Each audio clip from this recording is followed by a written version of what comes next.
प्यारे बच्चों, कोविड-19 के कारण आप सभी अपने अपने घरों में रहकर ही अपनी पढ़ाई कर रहे हैं। ऐसे समय में आप अपनी पढ़ाई को रोचक तरीके से सीख समझ सकें, इसके लिए झारखंड सरकार द्वारा प्रस्तुत किया जा रहा है हमारा दूरदर्शन हमारा विद्यालय कार्यक्रम। इसके माध्यम से आप प्रत्येक दिन सोमवार से शुक्रवार तक पूर्वाह्न 10 से 12 तथा अपराह्न 1 से 2 बजे तक अपनी अपनी कक्षाओं के अनुरूप कार्यक्रम देख सकेंगे। अब पढ़ाई नहीं रुकेगी। स्कूली शिक्षा एवं साक्षरता विभाग झारखंड। नमस्कार दोस्तों, आइए देखते हैं कि आज हम क्या पढ़ेंगे। तो दोस्तों, हम एपिसोड के शुरुआत में 9वीं कक्षा के हिंदी में पढ़ेंगे अध्याय सवैये का भाग 3 तथा अभ्यास कार्य। साथ ही हम 11वीं कक्षा के बायोलॉजी में पढ़ेंगे अध्याय मॉर्फोलॉजी ऑफ फ्लावरिंग प्लांट्स। इस अध्याय का हम तीसरा भाग देखेंगे और साथ ही इस पर आधारित कुछ रोचक प्रश्नों को भी जानेंगे। तो आइए शुरू करते हैं हम अपना प्रोग्राम डिजी साथ। अब पढ़ाई नहीं रुकेगी।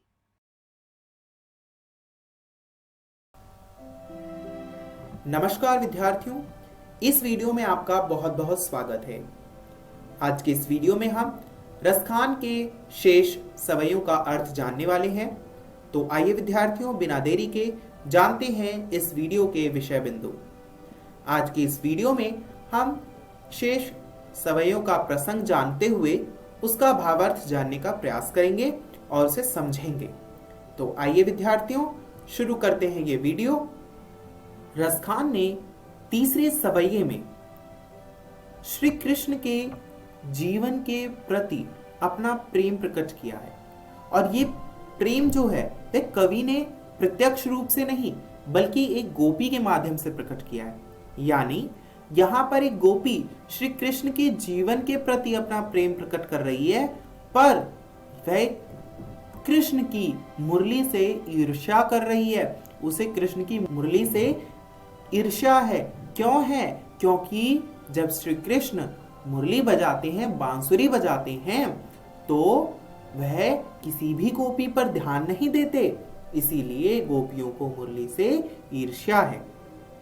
आइए विद्यार्थियों, जानते हैं इस सवैये का अर्थ।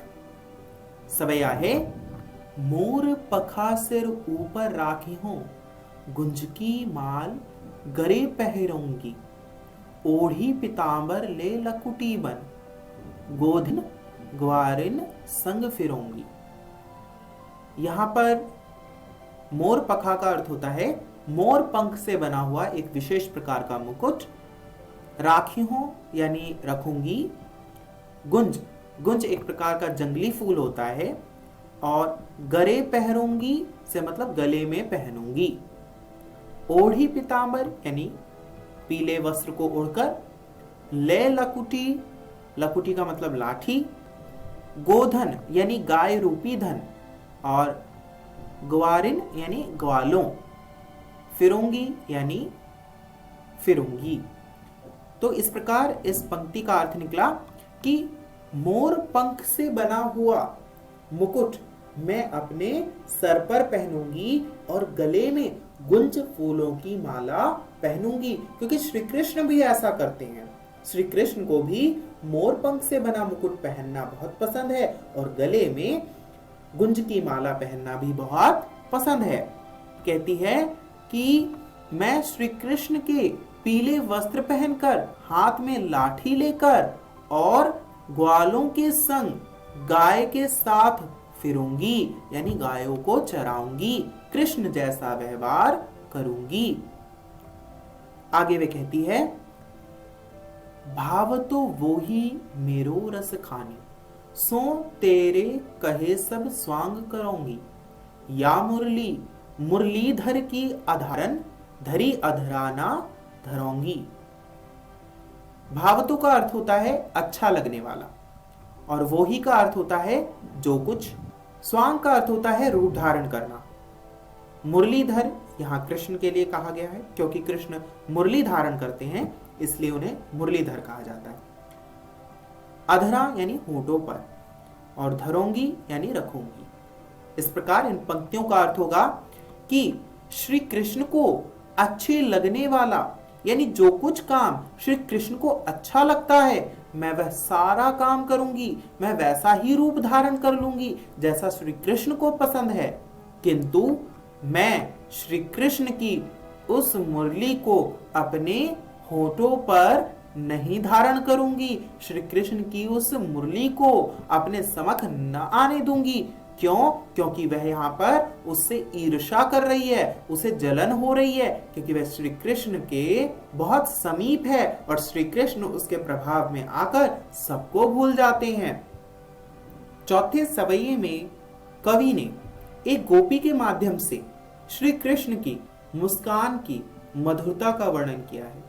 उन्होंने बताया है कि कृष्ण की जो मुस्कान है वह कितनी मोहक है कि उससे कोई भी सम्मोहित हो जाता है, कोई भी उसके प्रभाव से मुक्त नहीं हो सकता, कोई भी उनकी मुस्कान के प्रभाव से बच नहीं सकता। यहाँ पर श्री कृष्ण की मुस्कान की जो मधुरता है और उसमें जो छुपा जादू है उसका वर्णन किया गया है। तो आइए पढ़ते हैं और जानते हैं इस सवैये का अर्थ। सवैया है, काननी दे अंगुरी रहीबो, जबही मुरली धुन मंद बजहि, मोहनी तानन सोरस खानी, अटा चढ़ी गोधन गए हैं तो गए हैं। यहाँ पर काननी मतलब कानों में, दे मतलब देकर, अंगुरी यानी उंगली, रहीबो यानी रहूंगी और बजहे का अर्थ होगा बजाएंगे, मोहिनी का अर्थ होता है मोहने वाली और तानन यानी धुनों से, अटा यानी अटारी जिसे बालकनी भी कहते हैं, गोधन, गोधन का अर्थ गाय भी होता है जैसा हमने पिछले सवैये में पढ़ा, पर यहाँ पर गोधन जो है वह ब्रज लोकगीत को कहा गया है। ब्रज लोकगीत को गोधन कहते हैं। गए हैं तो गए हैं मतलब गाएंगे। इस प्रकार इन पंक्तियों का अर्थ बना कि जब श्री कृष्ण मुरली की मधुर ध्वनि बजाएंगे तो मैं अपने कानों को बंद कर लूंगी।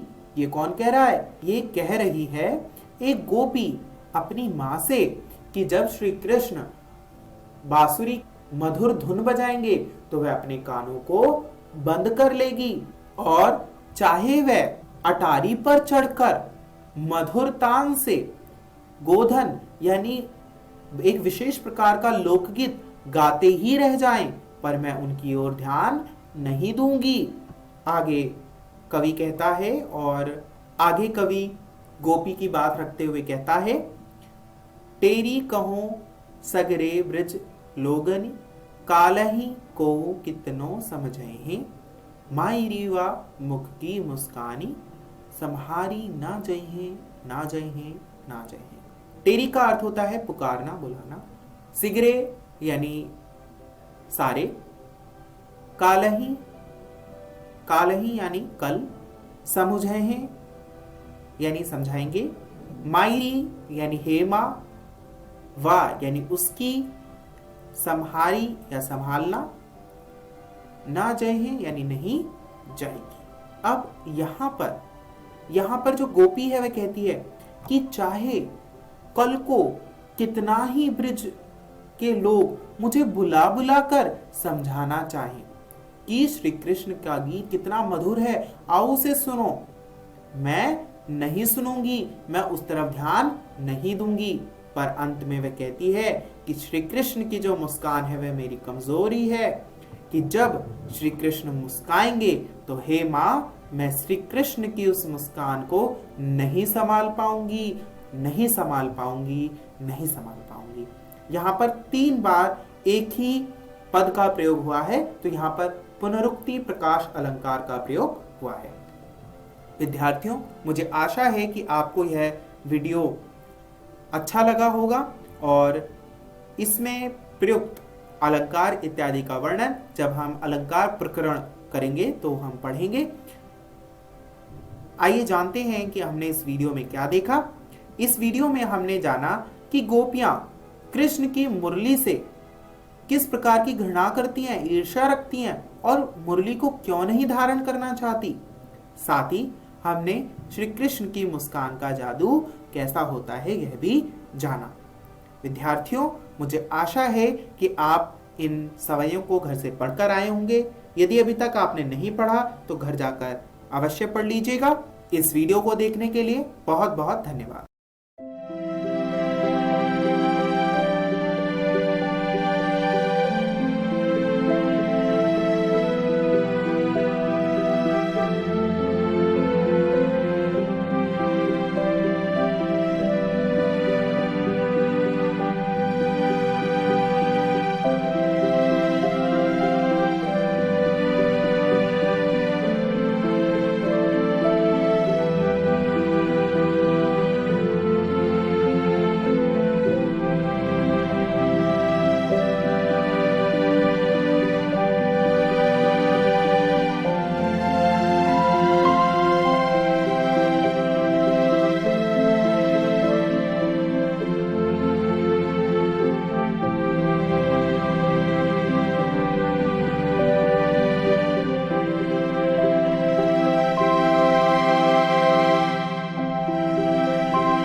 नमस्कार दोस्तों, आज हम पुष्पी पादपों की आकारिकी पाठ के कुछ और भाग पढ़ेंगे।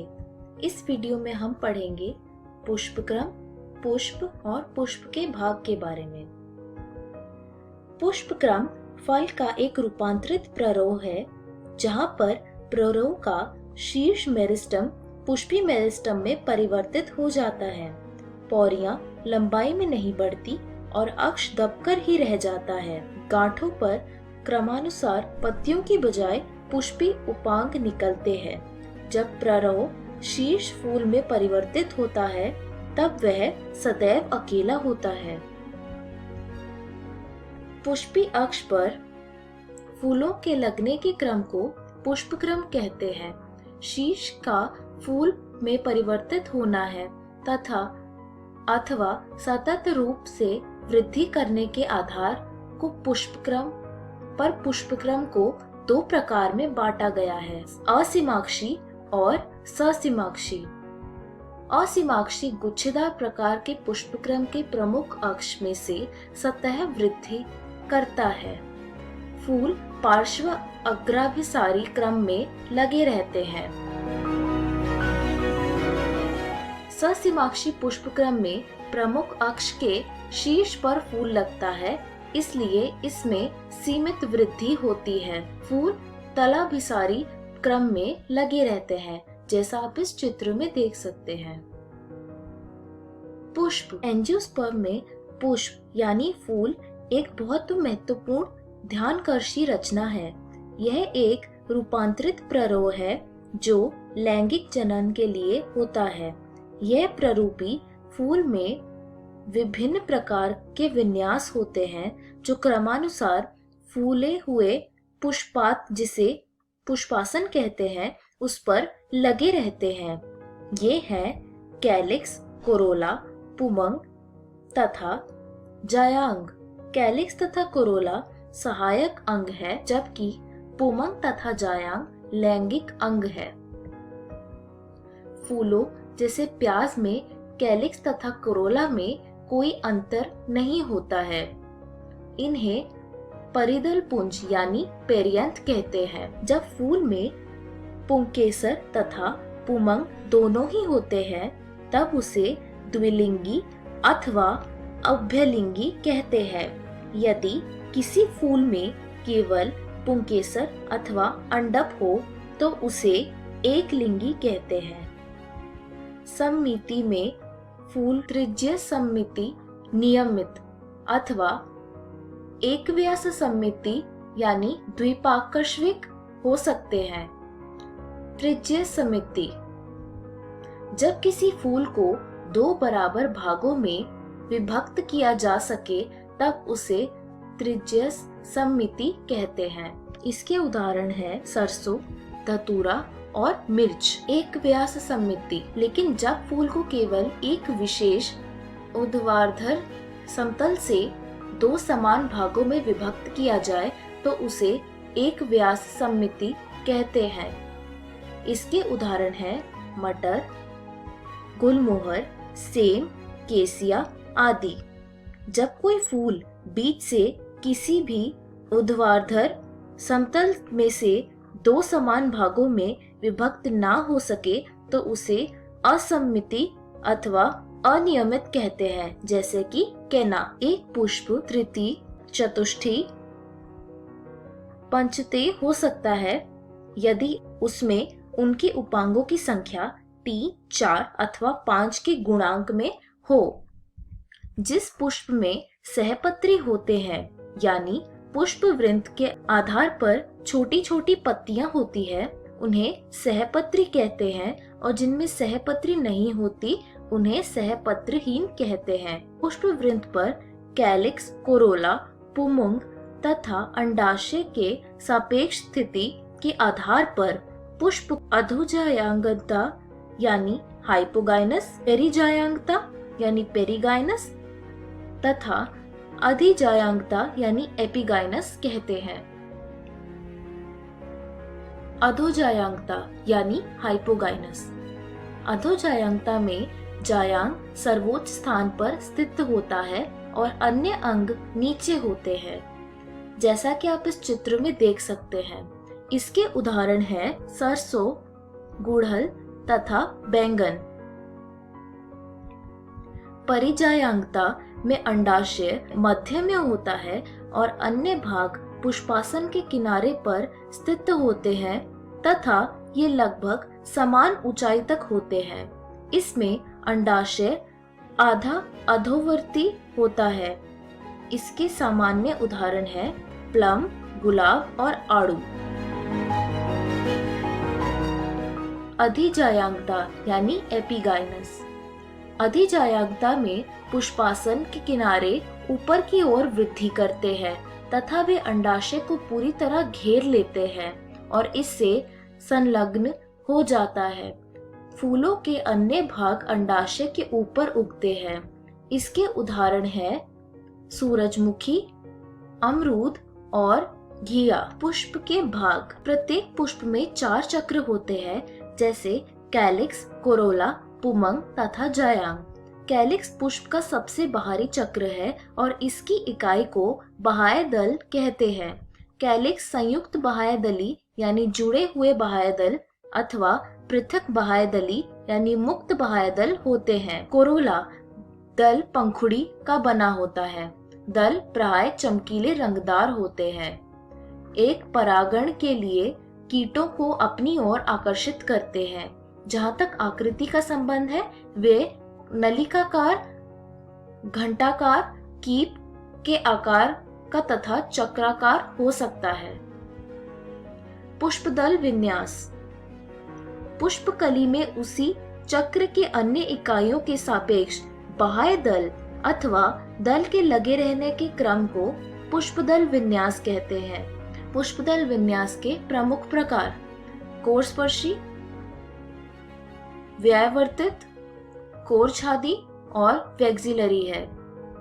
जब चक्र के बाह्य दल अथवा दल के दूसरे के किनारों को केवल स्पर्श करती हो उसे कोरस्पर्शी कहते हैं, जैसे कैलोट्रोपिस। यदि किसी दल अथवा बाह्य दल का किनारा अगले दल पर तथा दूसरे तीसरे आदि पर अतिव्याप्त हो तो उसे व्यायवर्तित कहते हैं। गुड़हल, भिंडी तथा कपास। यदि बाह्य दल अथवा दल दूसरे पर अतिव्याप्त हो तो उसकी कोई विशेष दिशा नहीं होती। इस प्रकार की स्थिति को कोरछादी कहते हैं। इसके उदाहरण है केशिया और गुलमोहर। मटर, सेब में 5 दल होते हैं। इनमें से सबसे बड़ा मानक 2 पार्वी को यानी पंख और ये 2 सबसे छोटे अग्रदल यानी कूटक को अतिव्यापित करते हैं।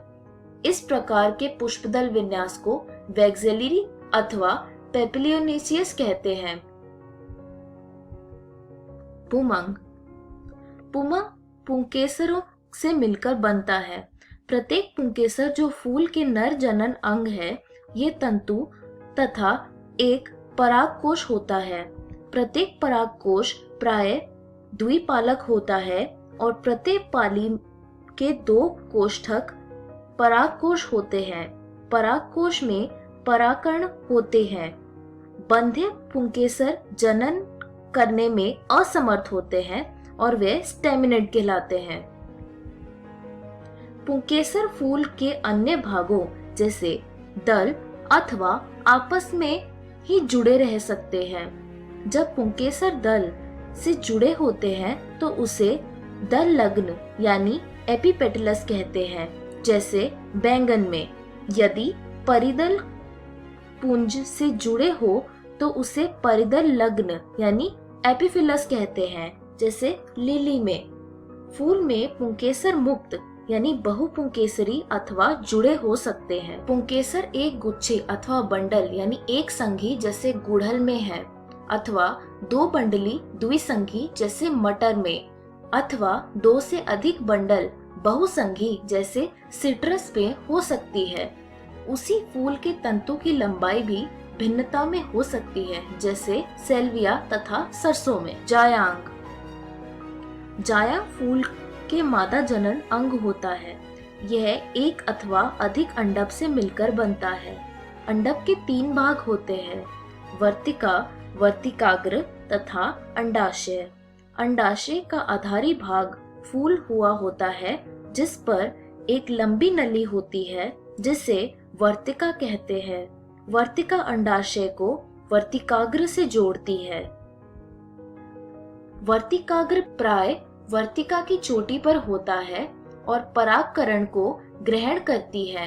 प्रत्येक अंडाशय में 1 अथवा अधिक बीजांड होते हैं जो चपटे गद्देदार बीजांडासन से जुड़े होते हैं।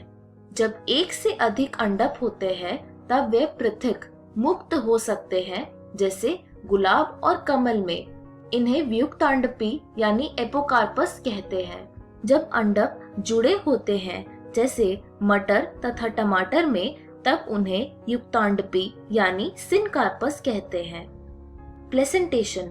निषेचन के बाद बीजांड से बीज तथा अंडाशय से फल बन जाते हैं। बीजांडन्यास अंडाशय में बीजांड के लगे रहने के क्रम को बीजांडन्यास यानी प्लेसेंटेशन कहते हैं। बीजांडन्यास 5 प्रकार के होते हैं, सीमांत, स्तंभीय, भीतीय, आधारी और मुक्त स्तंभीय। सीमांत। सीमांत में बीजांडासन अंडाशय के आधार C1 के साथ साथ कटक बन जाता है और बीजांड कटक पर स्थित रहते हैं जो 2 कतारों में बनती है, जैसे मटर। स्तंभीय। जब बीजांडासन अक्षीय होती है और बीजांड बहुकोष्ठकी अंडाशय पर लगे होते हैं, तब ऐसे बीजांडन्यास को स्तंभीय कहते हैं। इसका उदाहरण है गुड़हल, टमाटर और नींबू। भीतीय। भीतीय बीजांडन्यास के प्रकार बीजांडन्यास में बीजांड अंडाशय के भीतर भीतरी भीति पर अथवा परिधीय भाग में सीमांत लगे रहते हैं।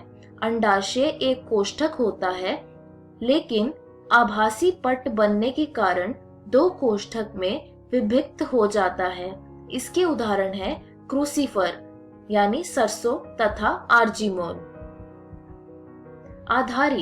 आधारी बीजांडन्यास में बीजांडासन अंडाशय के आधार पर होता है और इसमें केवल बीजांड होता है। इसके उदाहरण है सूरजमुखी और गेंदा।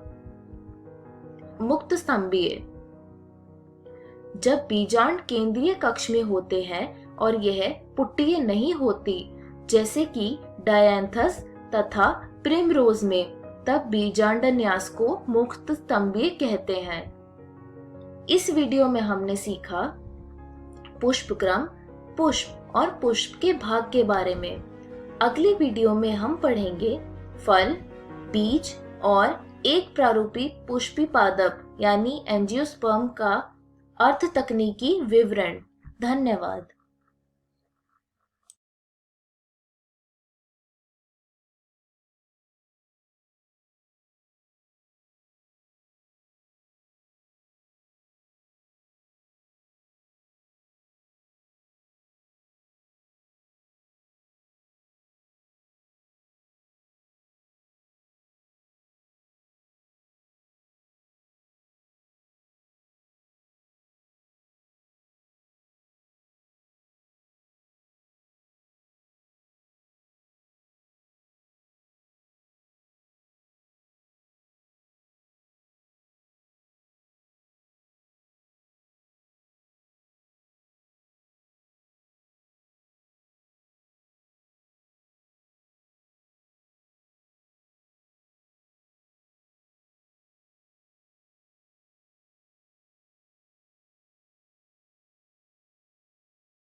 तो दोस्तों, आशा करती हूँ आपको बहुत कुछ सीखने को मिला होगा।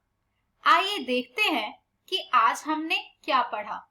तो आज हमने 9वीं कक्षा के हिंदी का अध्याय सवैये के बारे में पढ़ा। साथ ही 11वीं कक्षा में हमने बायोलॉजी का अध्याय मॉर्फोलॉजी ऑफ फ्लावरिंग प्लांट्स के बारे में जाना। आइए देखते हैं कि हम कल क्या पढ़ेंगे। तो हम कल 9वीं कक्षा में पढ़ेंगे इंग्लिश का chapter the sound of music. इसका हम कल पहला भाग देखेंगे। साथ ही 11वीं कक्षा में हम पढ़ेंगे chapter discovering tooth, the saga continues. इसका भी हम पहला भाग देखेंगे कल। इस प्रसारण से संबंधित सुझाव, अपने प्रश्न इत्यादि आप हमें jcerg@gmail.com तथा टोल फ्री नंबर 1800 5728 585 पर संपर्क कर सकते हैं।